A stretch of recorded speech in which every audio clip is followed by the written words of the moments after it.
नमस्ते सेवाहरू सबैजनालाई र म ज्योत्स्ना सुब्बा फेरि पनि ब्लग लिएर आइसकेको छु र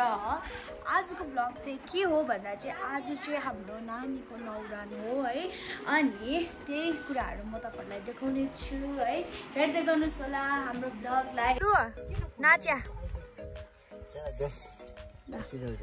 स्पेशल मैले बनाइदिएको बेसी उयो भएर ल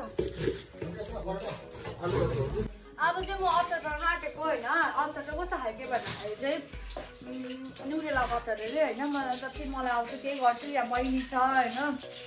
हाम्रो काकी छ काकीले भाडा दिँदैछ यहाँ बहिनीले चाहिँ टमाटर र प्याज काट्दैछ अचार बनाउनको लागि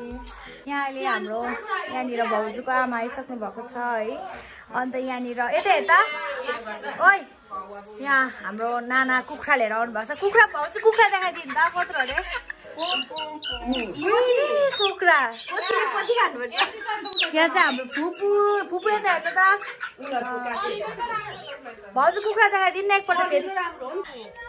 यहाँ चाहिँ आइसकेको छ नागरीबाट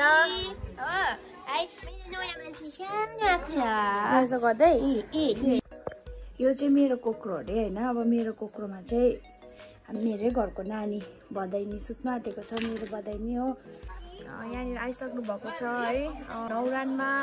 काकीहरू आइसक्नु भएको छ यहाँनिर हाम्रो काकी हुनुहुन्छ र यहाँ फुपू हुनुहुन्छ को जस्तो लाग्यो भनेको नि मलाई रोशन जस्तो लाग्यो तपाईलाई चाहिँ फुपू हाई भन्नु न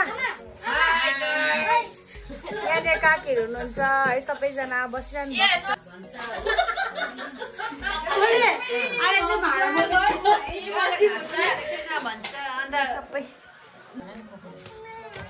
बहिनी त्यसमा लान्छ यहाँ आइज तालु बहिनी त्यसमा लाने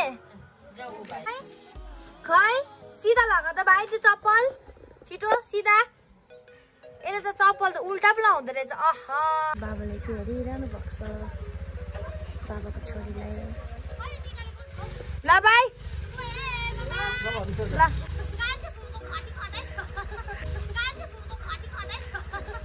अर्को लगाएर आउनु अर्को पालि आउँदा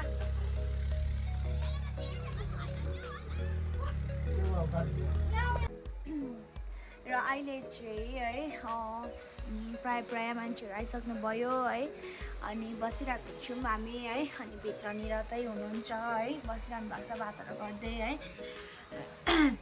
सो साथीहरू अब म ब्लग पनि एन्ड गर्छु होला है र आजको ब्लग चाहिँ म यतिमै एन्ड गर्नेछु है अनि अर्को ब्लगको लागि तपाईँहरू प्रतीक्षा गर्नुहोस् होला है अनि thank you so much for watching है बाइ बाइ